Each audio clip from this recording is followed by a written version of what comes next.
বরগুনার বেতাগীতে বিষখালী নদীর তীব্র ভাঙনে শিক্ষা প্রতিষ্ঠান, বসতবাড়ি ও কৃষিজমি হুমকির মুখে পড়েছে। নদীর করাল গ্রাসে মুহূর্তেই বিলীন হয়ে যাচ্ছে শত শত বিঘা ফসলি জমি, বসতভিটা এবং গুরুত্বপূর্ণ স্থাপনা। এই ভয়াবহ ভাঙন থেকে এলাকাকে রক্ষা করতে এবং দ্রুত ব্লক নির্মাণের দাবিতে বলইবনিয়া মাধ্যমিক বিদ্যালয়, জমির উদ্দিন মাধ্যমিক বিদ্যালয় এবং প্রাথমিক বিদ্যালয়ের শিক্ষক শিক্ষার্থী ও এলাকাবাসী মানববন্ধন করেছেন।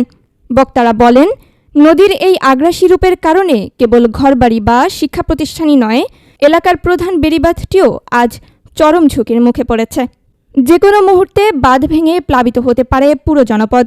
দ্রুততম সময়ের মধ্যে কার্যকর ব্যবস্থা গ্রহণ করে ব্লক না ফেললে বলইবনিয়া গ্রামসহ পার্শ্ববর্তী আরও 4টি গ্রাম বাঁধ ভেঙে প্লাবিত হওয়ার আশঙ্কা রয়েছে। কোমলমতি শিক্ষার্থীদের ভবিষ্যৎ এবং সাধারণ মানুষের শেষ সম্বল রক্ষায় এখনই স্থায়ী সমাধানের দাবি জানিয়েছেন ভুক্তভোগী এলাকাবাসী।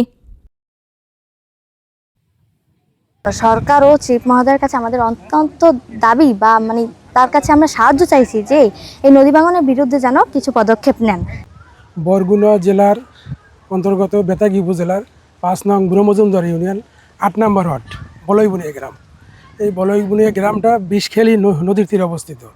বিষখালী নদী ভাঙনে এখানে বলইবনিয়া স্কুল, মাধ্যমিক বিদ্যালয়, সরকারি প্রাথমিক বিদ্যালয়, মসজিদ, মাদ্রাসা এবং এখানে হাজার হাজার বসত বাড়ি আছে। অনেক বাড়িঘর অলরেডি ভেঙে গেছে।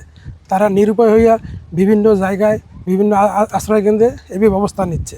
সরকার এটা তাদেরও অবগতি করানো হয়েছে, তারাও জানে, তারাও এটা ব্যবস্থা নেওয়ার জন্য বলছে। কিন্তু এত দ্রুত ভাঙতেছে যাতে সরকার এটা দ্রুত ব্যবস্থা নেয়, জরুরি ভিত্তিতে এটা করা দরকার। এখানে পাশাপাশি জামালউদ্দিন মাধ্যমিক বিদ্যালয়, সরকারি প্রাথমিক বিদ্যালয়, আরও ধর্মীয় অনেক মসজিদ মাদ্রাসা ওখানে রয়ে গেছে। কিন্তু এইগুলোতে আমাদের দ্রুত সরকার ব্যবস্থা না নেয় তাহলে দেখা যায় যে এগুলো নদী গর্ভে বিলীন হয়ে যাবে। হ্যাঁ, অলরেডি দেখা যায় এখান থেকে আমরা যেখানে দাঁড়িয়েছি, বিষখালী নদী থেকে বলইবনিয়া স্কুল, এই যে পিছনে আমাদের স্কুলটা, এখানে দেখা যায় সর্বোচ্চ 1-150 ফুট এরকম ডিস্টেন্স আছে। জামালউদ্দিন মাধ্যমিক বিদ্যালয় সেটা দেখা যায় 50 ফুট 30 ফুটের কাছাকাছি আসছে সর্বোচ্চ। হ্যাঁ, তো এটা দেখা যায় এটা দ্রুত ব্যবস্থা নেওয়া দরকার। আমিও জোর অনুরোধ করতেছি আমাদের মাননীয় চিফ হুইপ মহোদয় জনাব নুরুল ইসলাম মনি সাহেবের কাছে।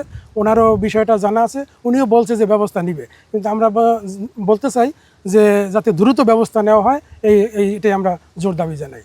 বিষখালী নদী ভাঙনে বলইবনিয়া মাধ্যমিক বিদ্যালয় বিলীন হওয়ার পথে। এই বিদ্যালয়টি নয়, এই বিদ্যালয়ের পাশাপাশি 3টি প্রাথমিক বিদ্যালয় এবং 2টি মাধ্যমিক বিদ্যালয় রয়েছে, যা নদীগর্ভে বিলীন হওয়ার পথে। শিশুদের পড়ালেখা হুমকির মুখে, এলাকাবাসীর মাথার ছাউনি এবং ব্যাপক জমি নদীগর্ভে তলিয়ে গিয়েছে এবং বর্তমানে তারা চিন্তায় দিন পার করছে। মাননীয় প্রধানমন্ত্রী এবং আমাদের বর্তমান এমপি মহোদয়, চিফ হুইপ মহোদয় সাহেব নুরুল ইসলাম মনি সাহেব, তার কাছে আকুল আবেদন জানাচ্ছি আমাদের এই নদী ভাঙন রোধে যাতে কার্যকর পদক্ষেপ খুব দ্রুততম সময়ে নেওয়া হয় এবং তাদের সদয় হস্তক্ষেপ কামনা করছি।